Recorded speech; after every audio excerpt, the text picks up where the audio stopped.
Everyone, so in this video we are going to do the leftover part of our chapter, that is microorganism friend and foe.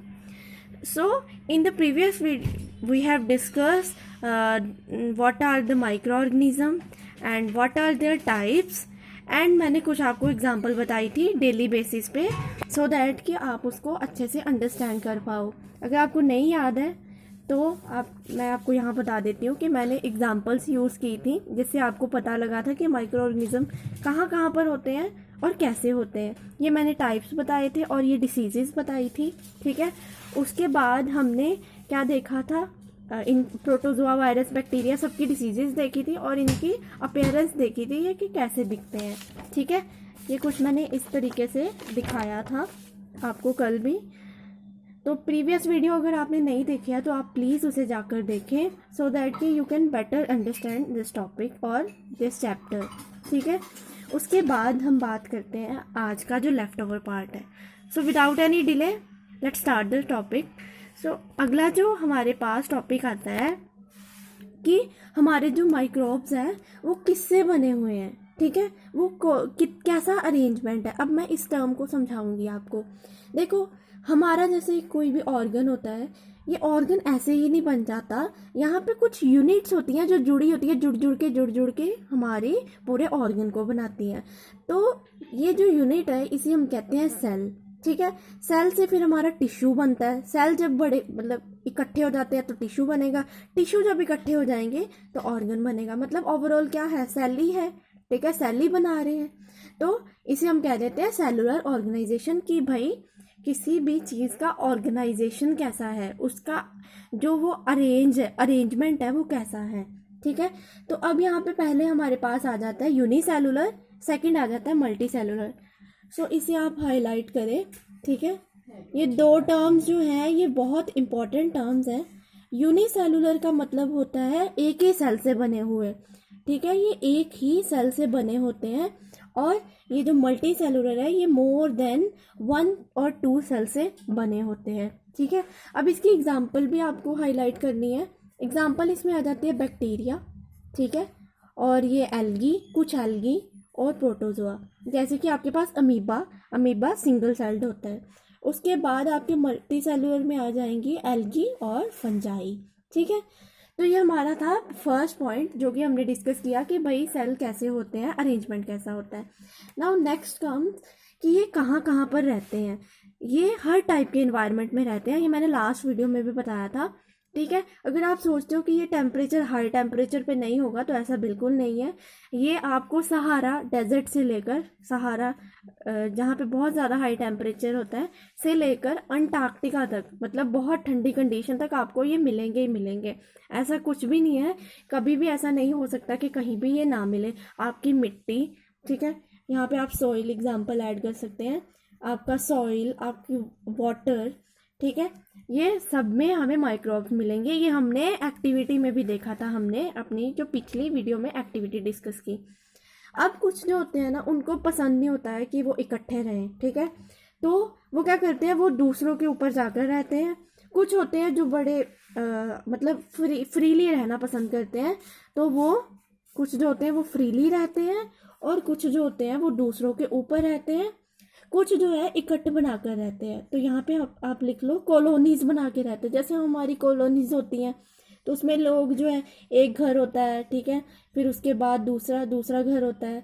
ठीक है, तो ये इकट्ठी एक colony होती है. वैसे ये जो है माइक्रोब्स इकट्ठे रहते हैं. ठीक है, इकट्ठे जुड़ के रहते हैं. जैसे आपकी एग्जांपल आ जाती है फंगस की. ठीक है, एल्गी भी है कुछ कुछ. ठीक है, और जो अकेले रहना पसंद करते हैं उसमें आपकी अमीबा एग्जांपल आ जाती है. तो आप इसको नोट डाउन करें मेरे साथ. ठीक है, अब उसके बाद आता है कि हमने क्या कहा था लास्ट में कि माइक्रोब जो है वो कुछ बहुत अच्छे हैं जो हमारे काम में आते हैं और कुछ जो हैं वो बहुत ही हमारे लिए ख़तरनाक है. दे आर फो.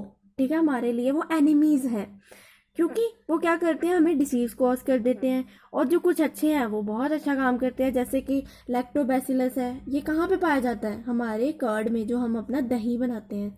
तो दही में दही बन रहा है तो मतलब हम दही तो वैसे भी बहुत अच्छा होता है हमारी इम्यूनिटी के इम्यून सिस्टम के लिए, तो ये हमारी हेल्प भी कर रहा है, हमारे लिए बेनिफिशियल है। उसके बाद आपका आ गया ब्रेड बनाने के लिए, कर्ड बनाने के लिए, मेडिसिन्स बनाने के लिए।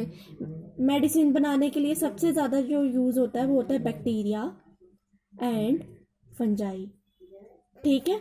तो ये ब्रेड बनाने के लिए, कर्ड बनाने के लिए, मेडिसिन्स, अब हमारे वातावरण को साफ रखने के लिए ये यूज़ होता है, ठीक है। इसको हम आगे डिस्कस करेंगे कि ये कैसे कैसे, मतलब ये जो पॉइंट्स है कैसे बेनिफिशियल है, ये करते क्या है, हमें ये जानना, ठीक है, ज़रूरी है।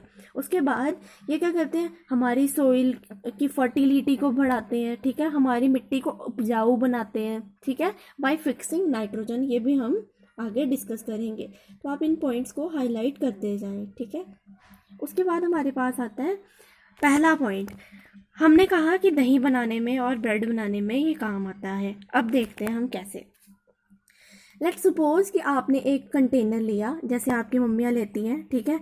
उसके बाद आपने उसमें क्या डाल दिया, कर्ड डाल दिया थोड़ा सा, ठीक है। आपने कर्ड डाला और फिर उसके बाद क्या हुआ, उसके बाद आपने जब कर्ड डाला उसके बाद मतलब आपने पिछला वाला कर्ड डालना है जो आपके पास पहले से पड़ा होता है, जैसे कि हमारी मदर्स करती हैं।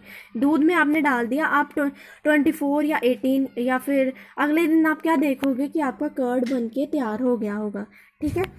तो ये क्यों हुआ, किसके कारण हुआ, लैक्टोबैसिलस के कारण। तो इसको आप करें हाईलाइट, ठीक है।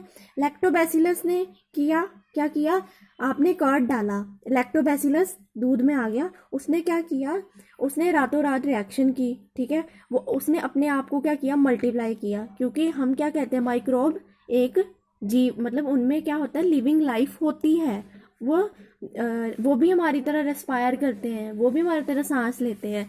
तो उन्होंने क्या किया, अब वहाँ पर गए, उन्होंने मल्टीप्लाई किया, फिर उसके बाद कन्वर्ट इनटू, फिर कर्ड में हमारा कन्वर्ट हो जाता है।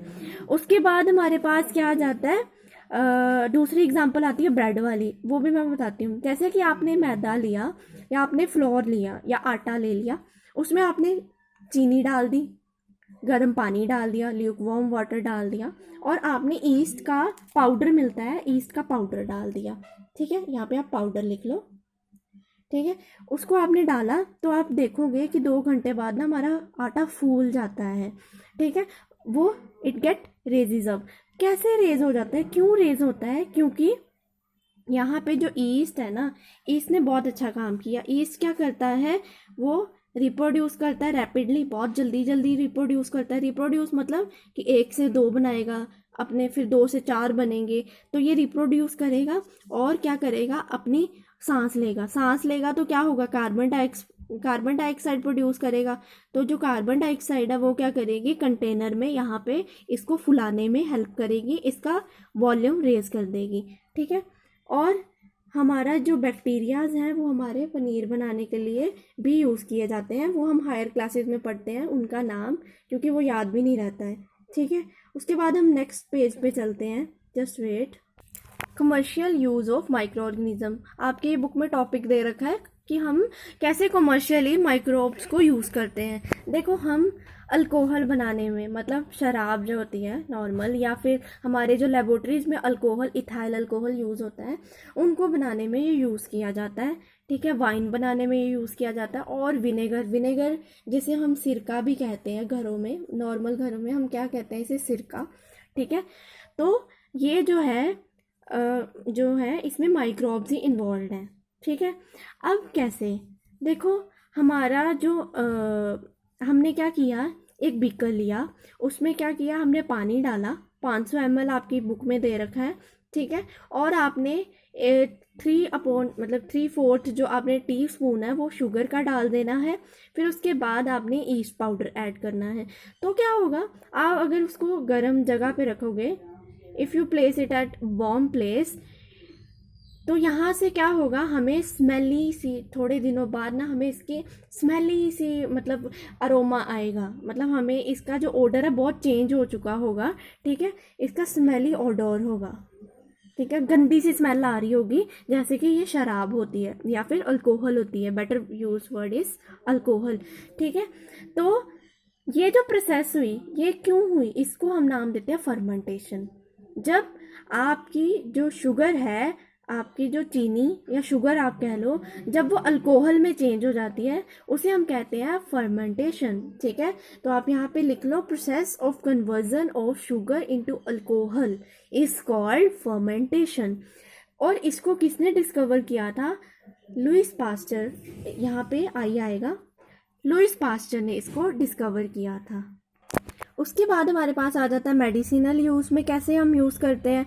देखो मेडिसिनल यूज़ में हम क्या करते हैं, एंटीबायोटिक्स डॉक्टर हमें देते हैं। जब भी हम डॉक्टर के पास बीमार हो जाते हैं या कोई फीवर है या ठीक नहीं हो रहा, कोल्ड ठीक नहीं हो रहा, तो वो हमें क्या कहते हैं, एंटीबायोटिक्स लोगे, तो एंटीबायोटिक्स हम देते हैं। उसके बाद हम क्या, इंजेक्शन भी कई डॉक्टर हमें देते हैं, फिर हमें कैप्सूल्स भी मिलते हैं। तो ये सब क्या है, इसमें सारे माइक्रोब्स ही यूज़ हो रहे हैं। अब सबसे इम्पॉर्टेंट जो इसमें से है ना, यहाँ पे है एंटीबायोटिक्स। ठीक है, अब इसको हम अच्छे से पढ़ेंगे।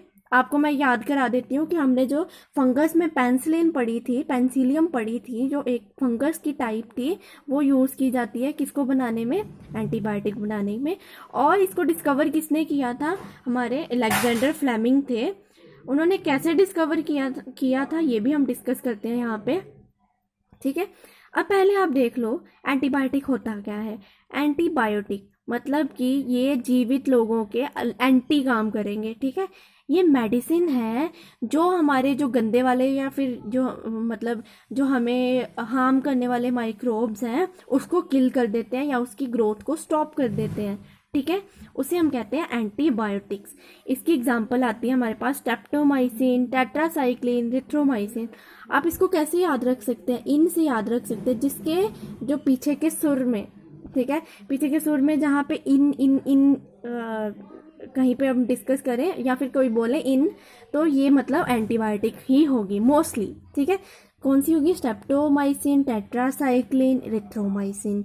ठीक है, आपने अगर डॉक्टर के पास गए होंगे तो उन्होंने भी स्ट्रेप्टोमाइसिन और ये पेनिसिलिन ये यूज़ किया ही होगा वर्ड। ठीक है, उसको इसको कभी कभी हम क्या करते हैं, हमारे जो लाइव स्टॉक होता है, मतलब हम जो जानवरों को जो फीड देते हैं उसमें भी हम मिक्स कर देते हैं। और पोल्ट्री में भी हम जो उनको फीड दी जाती है उसमें डाल देते हैं कि जिससे कि हमारे एनिमल्स को माइक्रोबियल इन्फेक्शन ना हो। So please note it down. ठीक है, तो अब हम डिस्कस करते हैं कि डिस्कवरी क्या थी, कि जो अलेक्जेंडर फ्लेमिंग थे वो काम कर रहे थे लेबोरेटरी पे उन माइक्रोब्स पे जो डिसीज़ कॉज करते हैं। ठीक है, वो काम कर रहे थे डिसीज़ कॉजिंग माइक्रोब्स पे। फिर उन्होंने क्या, एक दिन उन्होंने अपनी जो प्लेट थी उसको अनवॉश्ड छोड़ दिया। ठीक है, और जब वो थोड़े दिनों बाद आए तो उन्होंने देखा कि जो उन्होंने बैक्टीरिया प्लेट पे ग्रो कर रखे थे, डिसीज़ कॉजिंग माइक्रो ऑर्गेनिज्म जो उन्होंने ग्रो कर रखे थे, वो तो किल हो गए।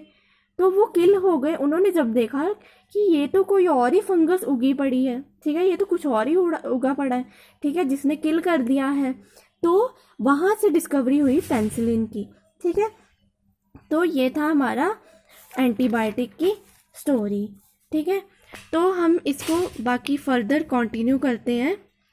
तो नेक्स्ट वीडियो के लिए आप मुझे सब्सक्राइब कर दें। ठीक है, आज की वीडियो में हमने सब ये पढ़ा कि कैसे कमर्शियली हम यूज़ करते हैं माइक्रोब्स को। ठीक है।